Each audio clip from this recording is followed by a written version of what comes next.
A specter is haunting Europe. The specter of communism. All the powers of old Europe have entered into a holy alliance to exorcise this specter. It is high time that the communists should openly, in the face of the whole world, publish their views, their aims, their tendencies, and meet this nursery tale of the specter of communism with a manifesto of the party itself. In earlier epochs of history, we find almost everywhere a complicated arrangement of society, freeman and slave, patrician and plebeian, lord and serf, in a word, oppressor and oppressed.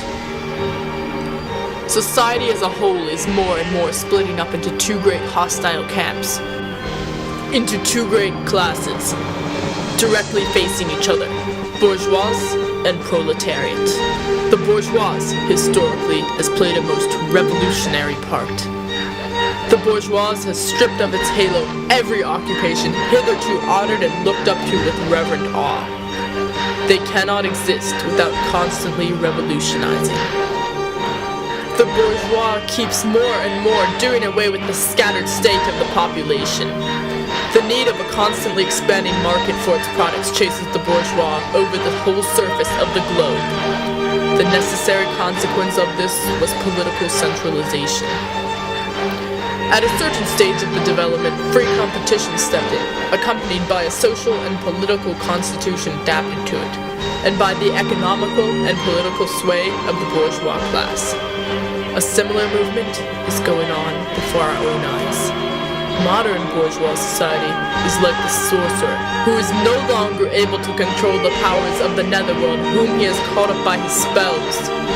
In the conditions of the proletariat, those of the old society at large are already virtually swamped. The proletarian is without property.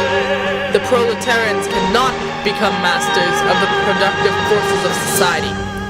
The modern labor sinks deeper and deeper below the conditions of existence of his own class. But with the development of industry, the proletariat not only increases in number, it becomes concentrated on the greater masses. Its strength grows and it feels its strength more. The collisions between the individual workman and the individual bourgeois take more and more the character of the collisions between the two classes. The real fruit of the battle lies in the ever-expanding union of workers. The bourgeois is unfit any longer to be the ruling class in society. In all these battles, the bourgeois sees itself compelled to appeal to the proletariat, to ask for help, and thus to drag it into the political arena. The bourgeois itself, therefore, supplies the proletariat with its own instruments of political and general education.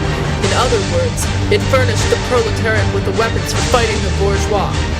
In time when the class struggle nears the decisive hour, the whole range of society assumes such a violent, glaring character that a portion of the bourgeois goes over to the proletariat and joins the revolutionary class, the class that holds the future in its hands.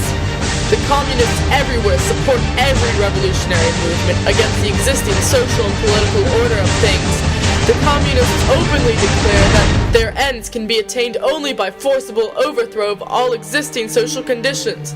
Let the ruling classes tremble at a communistic revolution. The proletarians have nothing to lose but their chains. They have a world to win. Working men of all countries, unite.